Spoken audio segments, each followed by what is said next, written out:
What is going on, guys? Today we got another tech reviews, mainly on mixers. So backstory, I have this nice Pyle Pro mixer that I got almost 3 years ago. Main usage is for karaoke night, but you know, as we progress, I have picked up DJing as a hobby, and I have added PA speakers and subwoofers, and is not cutting off on the job by means of proper output. And I don't think I'm maximizing the capacities, especially the subwoofers. The output of the Pyle Pro, it's not balanced. It's not XLR. It's basically an RCA. That's why I decided to invest on a meant to do the job. I visited Guitar Center today, and we're going to unbox the Allen Heath ZED6FX. So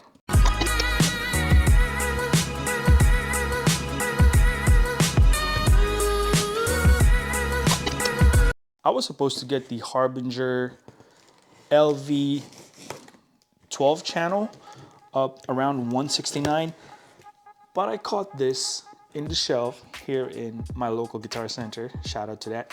This retails at $269, but I saw it with a $100 off, so it's $169. Same price as the mixer that I wanted to get. And look at this. This is straight up. I thought there's like some kind of a box within a box like the Rain, but look at this. Crate, manual, has the wire, we're good, and voila. It's really not that heavy. ZED6FX. Look at that. It's actually good looking. Let me go get the Pyle Pro. Let me show you my setup on a Pyle Pro. So this is the Pyle Pro that I've been using. 2 mics.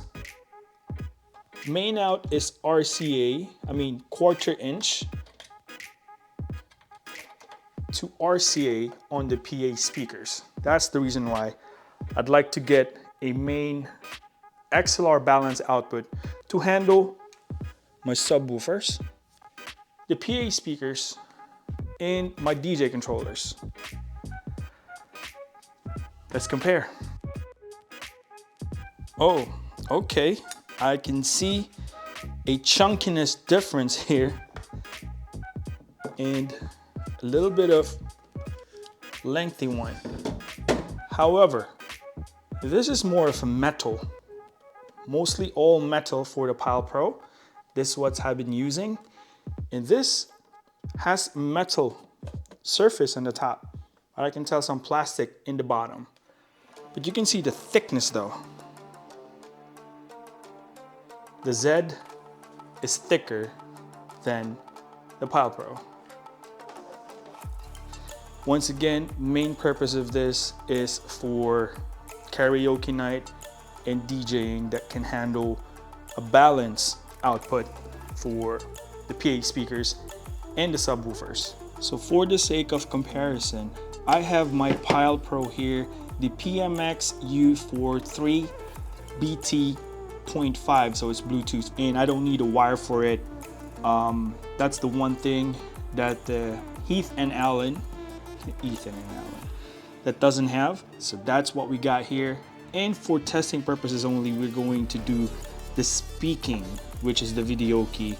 Or in the future, if I got like some client that wants a microphone, then that's where this test is coming in handy, because this is the actual purpose of that testing. So let's do it. As you guys see, we put in number 10 here for the effects. We will also put the same thing on the Allen Heath. Unity gain is at 0 for transparency, and let's test it out. So for this test, we're going to employ the Zoom H6. It is a 48 kilohertz 24-bit, and a shotgun mic, which is the Audio Technica AT875R. We will test it around, I would say, 4 feet, and then we're gonna put a little bit closer in it. That way we can actually have an actual representation of the noise floor.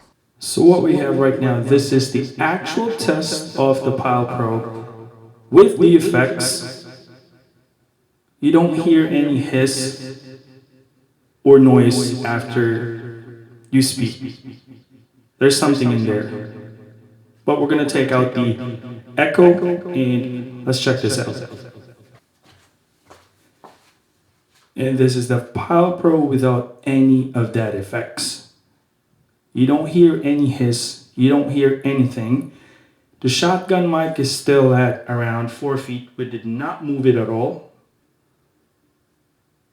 You can see we did not move that. We are pointing at the active speaker right now because that has an amplifier in the back, which is connected to the mixer itself.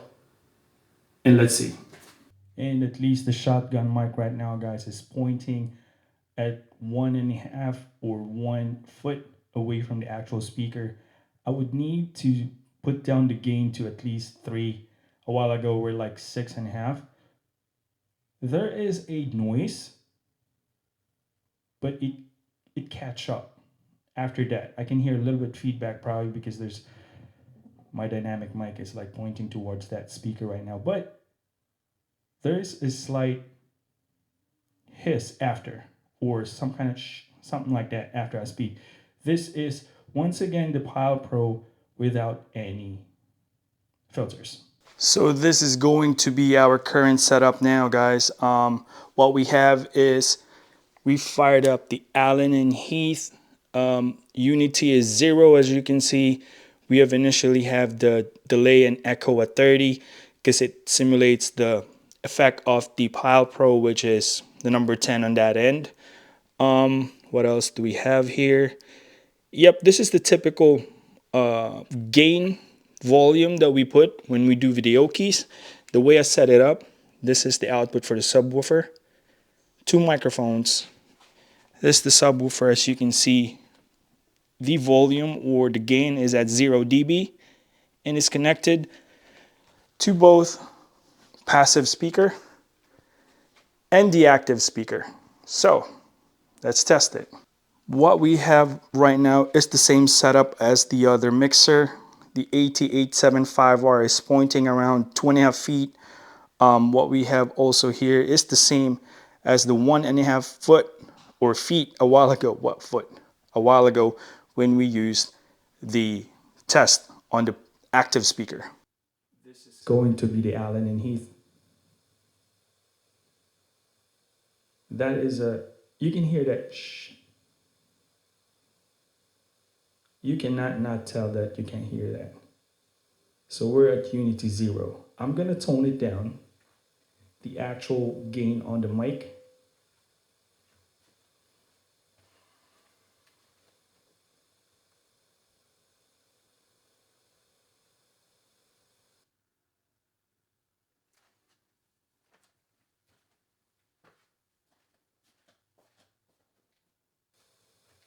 So I have 2 mics. I put the gain actually down on both, and I'll show you in a bit.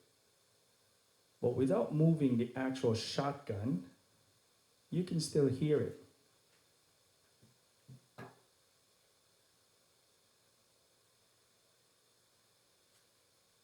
This is the Allen Heath test.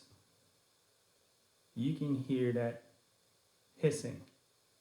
So as you can see, if you're gonna use the mixer for DJing, you can still hear that. I'm not gonna play because it's there.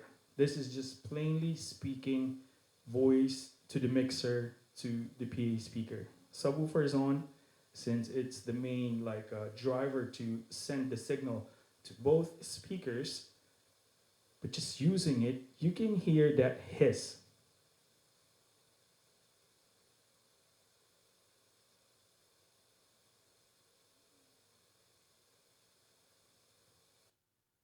The moment you stop talking, when the signal stops, it cuts it off, it caps it in total silence. But once you open up again, when you speak again, you can actually hear that noise. And I must say, the purpose of me buying this, because I can hear a little bit of noise on the Pyle Pro, and I think it's double or much worse with the Allen Heath. Just to show you that the Allen Heath mixer does not interfere with the output, with the actual power cable is not touching any of the XLR output, and the laptop is not even turned on, although the brick of the laptop is underneath the couch that it's hiding. That cable right here is for my DJ mixer, my controller. It's not even on. But you can see that it's on. I'm gonna walk.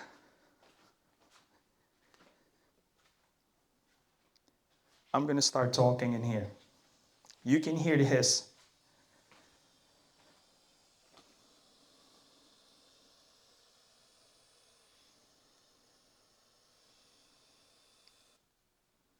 And I have adjusted the level for the gain.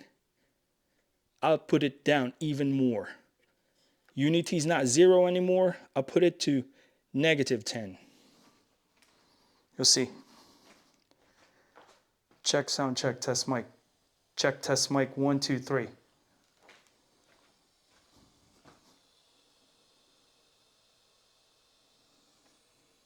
You can hear noise. I have also swapped the XLR cables. These are cable matters. I've also swapped it with my Amazon Basic. I've never had an issue with my XLR. I have a lot of XLR cables. I do run. I got Mogami Silver in my studio, and I basically do podcasts and audiobooks on the side, so I'm really keen on that quality, but I cannot remove the noise on the Allen Heath. I think I'm gonna send it back because I paid a nice sale price in it, but that noise, I would never compromise that one. My 3-year-old Pyle Pro mixer does the job. I know I don't do any gigs on DJ, but I did recognize the +6 dB that the balanced XLR is giving to my overall output of my sound. I can probably get another mixer that can produce less noise for less price in comparison of what I have. But other than that, guys, this is my final review. I would, send it back, and it's unfortunate, but I will never compromise audio quality over price. Thanks for watching. I hope I was helpful. Always remember, God is good all the time. It's your main boy. Peace out.